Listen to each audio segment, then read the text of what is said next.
بسم اللہ الرحمن الرحیم۔ السلام علیکم معزز ناظرین۔ ایک دفعہ سلطان صلاح الدین ایوبی رحمۃ اللہ علیہ کو خبر ملی کہ حضور دروغہ کا قلعہ جو کہ گھنی پہاڑیوں کے درمیان میں موجود ہے، اس قلعے میں بڑے بڑے تاجر خوبصورت اور حسین و جمیل لڑکیوں کو لے کر آتے ہیں اور وہاں پر فروخت کرتے ہیں، اور ان لڑکیوں کو خریدنے میں بڑے بڑے بادشاہ، بڑے بڑے وزیر اور امراء اور بڑے بڑے تاجر نظر آتے ہیں، اور وہ بادشاہ اور باقی دیگر لوگ ان لڑکیوں کو خرید کر لے جاتے ہیں۔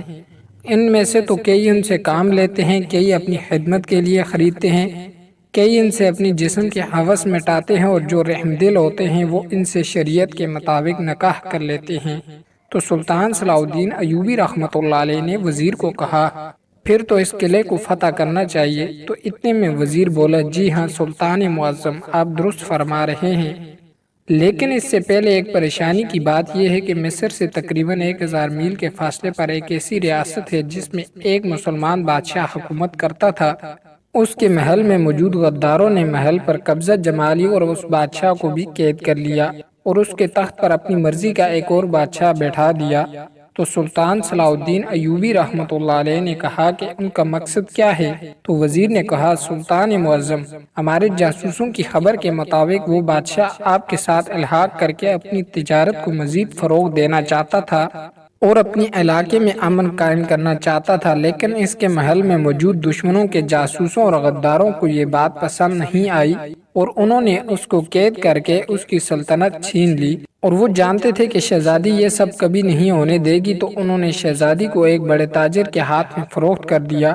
جب یہ خبر سلطان صلاح الدین ایوبی رحمۃ اللہ علیہ نے سنی تو بڑا حیران و پریشان ہوا، اور سپاہیوں کو کہنے لگا، جب بھی کوئی مسلمان حق کی بات کے لیے آواز اٹھاتا ہے تو اس آواز کو دبوچنے کے لیے کئی گیدڑ اکٹھے ہو جاتے ہیں، لیکن میں ان کو کبھی اپنے ارادوں میں کامیاب نہیں ہونے دوں گا۔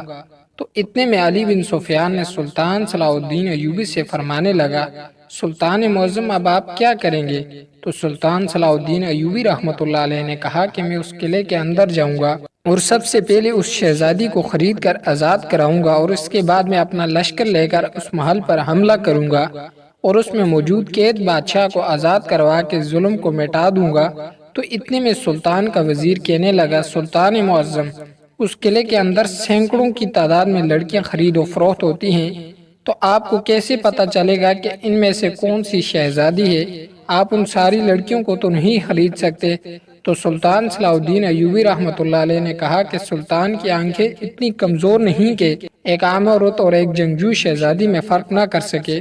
تو سلطان صلاح الدین ایوبی رحمۃ اللہ علیہ کو آپ کے ایک قریبی وزیر کہنے لگا، سلطان معظم، بے شک آپ کی نظر چیل سے زیادہ تیز ہے، لیکن دشمن آپ کو دھوکہ ضرور دے سکتا ہے، یعنی آپ کوئی ایسی ترکیب سوچیں جس سے آپ کو پتہ چل جائے کہ جس لڑکی کو آپ خریدنے والے ہیں وہ اس بادشاہ کی بیٹی یعنی شہزادی ہے، کہیں آپ غلطی سے کوئی اور لڑکی نہ خرید لے آئیں اور وہ شہزادی کسی ظالم کے ہاتھ میں نہ چلی جائے۔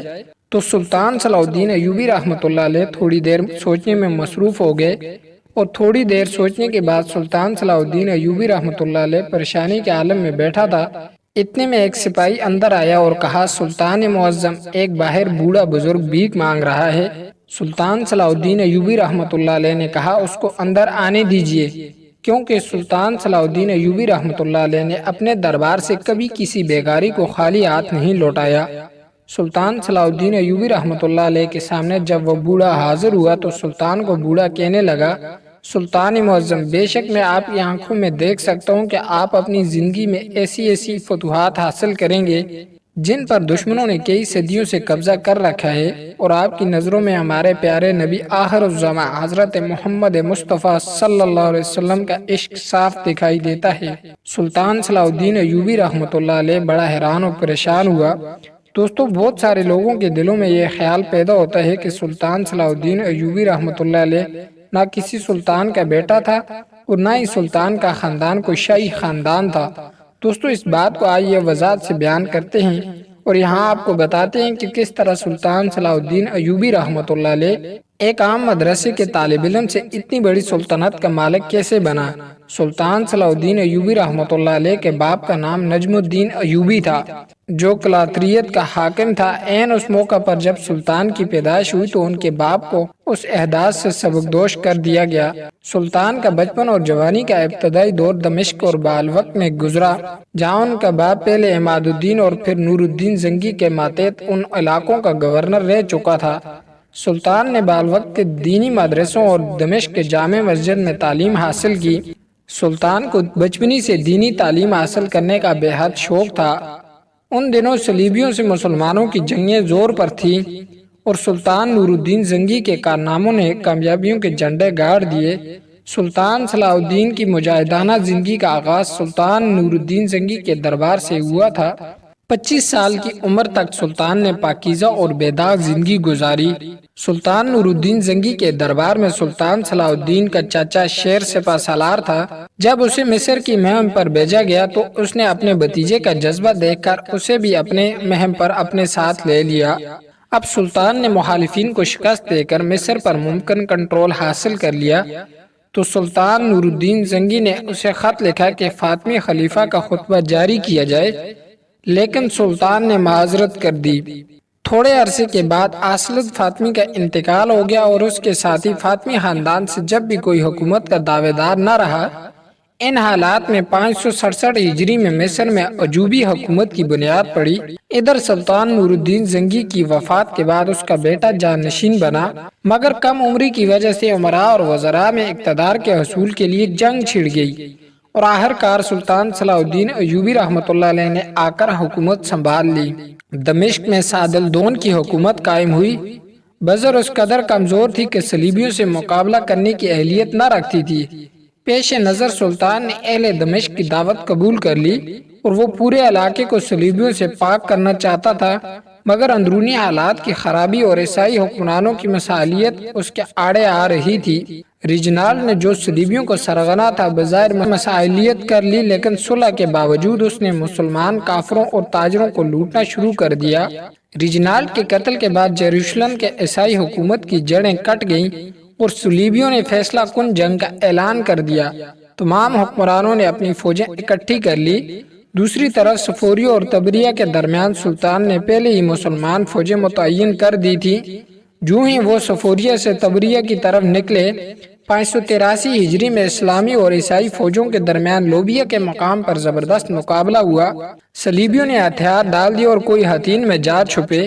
اسی طرح پورا فلسطین شمال میں بیروت سے لے کر جنوب میں غزہ تک سلطان کے کنٹرول میں آ گیا اور اس طرح 91 سال کی طویل عرصے کے بعد سلطان صلاح الدین ایوبی رحمۃ اللہ علیہ ایک عظیم فاتح کی محنت اور کوشش سے بیت المقدس مسلمانوں کے قبضے میں آ گیا۔ اس کے بعد متعدد بار صلیبیوں نے دوبارہ قبضہ کی کوشش کی، مگر سلطان نے ہر بار اسے ناکام کر دیا اور ان کو منہ کی کھانی پڑی۔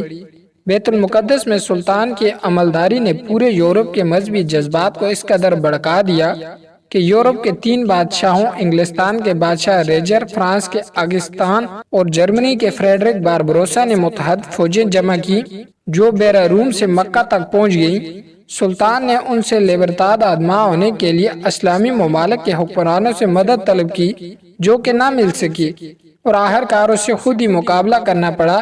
مکہ اور اسکلان کے قریب 3 سال تک یہ جنگیں جاری رہیں۔ آخر کار ایک دن جرمنی کا بادشاہ فریڈرک باربروسا دریا عبور کرتے وقت ڈوب کر مر گیا اور اس کی فوج کے حوصلے پست ہو گئے۔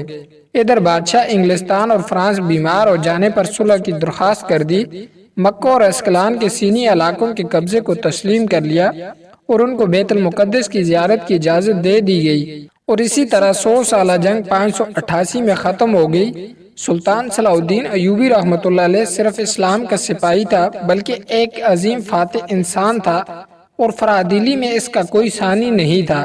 یہ تھا سلطان صلاح الدین ایوبی رحمۃ اللہ علیہ کی زندگی کا مشکل سفر۔ الغرض اب اپنے واقعے کی طرف آتے ہیں۔ پھر سلطان صلاح الدین ایوبی رحمۃ اللہ علیہ مذاکرہ کرنے لگے اور کہا، بابا جی اگر آپ کی نظر اتنی تیز ہے کہ آپ کو کسی کو بھی یہ دیکھ کر بتا سکتے ہیں کہ اس آدمی کے اندر کیا خوبی ہے، تو کیا آپ مجھے میرے چند سوالوں کے جواب دے سکتے ہیں؟ تو بوڑھا بزرگ کہنے لگا، سلطان معظم، بے شک میں آپ کے سوالوں کے جواب دینے کی ضرور کوشش کروں گا، تو سلطان نے کہا یہ اگر تم نے میرے سوالوں کے جواب دے دیے تو تمہیں منہ مانگی رقم ملے گی۔ یہ سن کر بوڑھا کہنے لگا سلطان معظم آپ اپنا سوال کریں۔ تو سلطان صلاح الدین ایوبی رحمۃ اللہ علیہ نے کہا فرض کریں آپ کے سامنے 100 خوبصورت اور حسین و جمیل لڑکیاں کھڑی ہوں، اور اگر آپ سے کوئی کہے کہ ان 100 میں سے ایک لڑکی بادشاہ کی بیٹی یعنی شہزادی ہے، آپ ان 100 لڑکیوں میں شہزادی کی پہچان کیسے کریں گے؟ یہ سوال بڑا مشکل تھا۔ بوڑھا آدمی ڈنڈے کا سہارا لیتے ہوئے زمین پر بیٹھ گیا اور تھوڑی دیر سوچنے میں مصروف ہو گیا۔ تو سلطان صلاح الدین ایوبی رحمۃ اللہ علیہ نے بوڑھے کو کہا بابا جی کیا آپ میرے سوال کا جواب نہیں دے سکتے؟ تو بوڑھا بزرگ کہنے لگا نہیں سلطان معظم، میں آپ کے سوال کا جواب ضرور دوں گا۔ سلطان صلاح الدین ایوبی رحمۃ اللہ علیہ کو بوڑھا بزرگ کہنے لگا سلطان معظم، میں ان میں سے شہزادی کو صرف 2 طریقوں سے ہی تلاش کر سکتا ہوں۔ سلطان نے کہا وہ کیسے؟ تو وہ بوڑھا کہنے لگا سلطان معظم، میں ان لڑکیوں کے سامنے وہ ایسی شاہی چیز لے کر جاؤں گا جو صرف ایک شہزادی ہی نے زندگی میں دیکھی ہوگی، اور باری باری ان کو وہ چیز دکھاؤں گا، اور جو عام لڑکی ہوگی اس کو کبھی پتہ نہیں چلے گا کہ یہ کیا ہے، وہ اسے ایک عام چیز سمجھے گی، لیکن جو شہزادی ہوگی اسے وہ دیکھ کر فوراً پہچان لے گی یہ چیز شاہی ہے۔ سلطان نے کہا کیا وہ چیز ہوگی؟ تو اتنے میں بوڑھے بزرگ نے سلطان صلاح الدین ایوبی رحمۃ اللہ علیہ اجبی کے ہاتھوں میں دیکھتے ہوئے کہا سلطان معظم، آپ کے ہاتھ میں جو موجود انگوٹھی ہے یہ دیکھنے سے ایسے لگتی ہے کہ اس کی بازار میں قیمت چند سکے ہوگی، لیکن اصلی جوہری ہی یہ بتا سکتے کہ یہ انگوٹھی کتنی قیمتی ہے، کیونکہ یہ صرف آپ ہی جانتے ہیں۔ تو سلطان صلاح الدین ایوبی رحمۃ اللہ علیہ نے بوڑھے کی بات کو سمجھ لیا۔ پھر سلطان صلاح الدین ایوبی رحمۃ اللہ علیہ نے کہا اب بتاؤ دوسری کون سی ترکیب استعمال کرو گے؟ تو اس بوڑھے بزرگ نے کہا کہ میں اپنے ہاتھ میں ایک ایسا دوا لگا دوں گا جس کو لگانے سے ہاتھ میں تھوڑی دیر کے لیے سختی آ جاتی ہے، اور مجھے یقین ہے کہ میں جب ساری لڑکیوں سے ہاتھ ملاؤں گا تو ان میں سے جو عام لڑکی ہوگی اس نے اپنی زندگی میں بہت اتار چڑھاؤ دیکھے ہوں گے، اس کا میرے ہاتھ کی سختی سے کچھ نہیں ہوگا، لیکن جیسے ہی میں شہزادی سے ہاتھ ملاؤں گا تو وہ ہاتھ کی تھوڑی سی بھی سختی کو برداشت نہیں کر سکے گی، اور اس کے چہرے سے ہی پتہ چل جائے گا کہ اسے تکلیف ہوئی ہے، اور اس طرح میں ان 100 میں سے ایک شہزادی کو بآسانی نکال سکتا ہوں۔ سلطان صلاح الدین ایوبی رحمۃ اللہ علیہ نے بابا جی کو کہا بابا جی آپ نے میرے دونوں سوالوں کے بہترین جواب دیے، بتاؤ تمہاری کیا خواہش ہے؟ اس بوڑھے بزرگ نے کہا سلطان معظم، میں کئی دن کا بھوکا ہوں، مجھے بس ایک وقت کا کھانا دے دیجئے، میں اللہ سے دعا کروں گا کہ اللہ تعالیٰ آپ کی سلطنت کو رنگ لگائے۔ سلطان صلاح الدین ایوبی رحمۃ اللہ علیہ نے اپنے باورچی سے کہا کہ بابا جی کو کمرے کے اندر لے جاؤ اور پر لطف کھانا کھلاؤ، اور کھانا کھلانے کے بعد اگر بابا جی اس محل میں رکنے کے لیے راضی ہو جائے تو اس کو ایک کمرہ دکھا دو۔ وہ باورچی بابا جی کو لے کر چلا گیا۔ اب سلطان صلاح الدین ایوبی رحمۃ اللہ علیہ نے اپنے علی بن سفیان کو کہا اے علی میں اپنی منزل کی طرف کل صبح ہی روانہ ہوں گا، کیونکہ کل صبح اس قلعہ میں منڈی لگنی ہے، اور میں سفر سے پہلے اس قلعہ میں داخل ہوں گا تاکہ پہلا خریدار میں ہوں، کیونکہ ہو سکتا ہے کہ کہیں وہ میرے جانے سے پہلے شہزادی فروخت نہ ہو جائے۔ صبح ہوئی، سلطان صلاح الدین ایوبی رحمۃ اللہ علیہ نے نماز ادا کی اور منزل کی طرف روانہ ہو گئے۔ سلطان صلاح الدین ایوبی رحمۃ اللہ علیہ جب اس قلعے کے اندر پہنچا تو ایک عام آدمی کے بیس میں تھا۔ سلطان نے دیکھا کہ بڑے بڑے تاجر کے پاس بہت ساری لڑکیاں موجود تھیں جو اس قلعہ کے اندر لے کر جا رہے تھے۔ تھوڑی دیر گزرنے کے بعد منڈی لگ گئی اور بڑے بڑے وزیر امراء اور بادشاہ بھی آ رہے تھے۔ سلطان صلاح الدین ایوبی رحمۃ اللہ علیہ جب اندر داخل ہوئے تو تمام لڑکیاں ایک قطار میں کھڑی تھیں، اور ہر خریدار ان کو دیکھ رہا تھا کہ ان میں سے کس لڑکی کو خریدا جائے۔ اب سلطان صلاح الدین ایوبی رحمۃ اللہ علیہ نے بزرگ کی ترکیب پر عمل کیا اور سب سے پہلے اپنے ہاتھ میں وہ انگوٹھی لی اور ان سب لڑکیوں کو اس طرح دکھایا کہ وہ سامنے سے انگوٹھی صاف صاف نظر آتی۔ جو لڑکیاں عام تھیں یعنی جو کسی غریب یا مزدور کی بیٹیاں تھیں، انہوں نے سلطان کی انگوٹھی کو دیکھ کر کسی حیرانگی کا اظہار نہیں کیا، لیکن جب تھوڑی دیر کے بعد سلطان نے اسی شہزادی کے سامنے اپنے ہاتھ لہرایا تو سلطان کی انگوٹھی کو دیکھ کر اس لڑکی کی آنکھیں پھٹی کی پھٹی رہ گئیں، اور آنکھوں سے سلطان صلاح الدین ایوبی رحمۃ اللہ علیہ کو دیکھنے لگتی ہے، لیکن وہ سلطان کو شکل سے نہیں جانتی تھی اور سلطان نے بھی بیس بدلا ہوا تھا۔ پھر وہ دل میں سوچنے لگی کہ سلطان صلاح الدین ایوبی رحمۃ اللہ علیہ ایسا سلطان نہیں جو لڑکیوں کی خرید و فروخت کرے، وہ تو کسی نہ کسی جنگ میں کافروں کے سر اتار رہا ہوگا، اس کا ایسا غلیظ قلعے میں کیا کام؟ وہ لڑکی خاموش ہوگی۔ اب سلطان صلاح الدین ایوبی رحمۃ اللہ علیہ نے بزرگ کی دوسری بات پر عمل کیا، اور سلطان صلاح الدین ایوبی رحمۃ اللہ علیہ نے اپنے ایک سپاہی کے ہاتھوں پر وہ دوا لگائی۔ چند لمحوں کے بعد سپاہی کا ہاتھ سخت ہو گیا، اتنا سخت ہوا کہ سپاہی خود اپنے ہاتھوں میں درد محسوس کرنے لگا، اور سلطان صلاح الدین ایوبی رحمۃ اللہ علیہ کے سپاہی باری باری ان خرید و فروخت ہونے والی لڑکیوں سے ہاتھ ملانا شروع کر دیا، اور دل میں کہنے لگا، اے میرے اللہ، کسی نامحرم لڑکی کو چھونے پر معاف کرنا، کیونکہ اس کے پیچھے ہمارا مقصد غلط نہیں۔ سلطان صلاح الدین ایوبی رحمۃ اللہ علیہ جب اس لڑکی کے قریب پہنچا اور جب اس سے سپاہی نے ہاتھ ملایا تو سپاہی نے تھوڑا سا ہاتھ کو سختی دی تو اس لڑکی کی چیخ نکل گئی۔ سلطان سمجھ گیا کہ اگر یہی سختی کسی اور لڑکی کے ہاتھ کو دیتا تو اسے شاید محسوس بھی نہ ہی ہوتا، لیکن یہ شہزادی جو ایک محل میں پلی بڑھی، جس نے اپنی زندگی میں کبھی اتار چڑھاؤ نہیں دیکھا، نہ ہی کبھی گرمی دیکھی اور نہ ہی سردی، نہ ہی بھوک، تو یہ صرف ایک شہزادی ہی اتنی نازک ہو سکتی ہے۔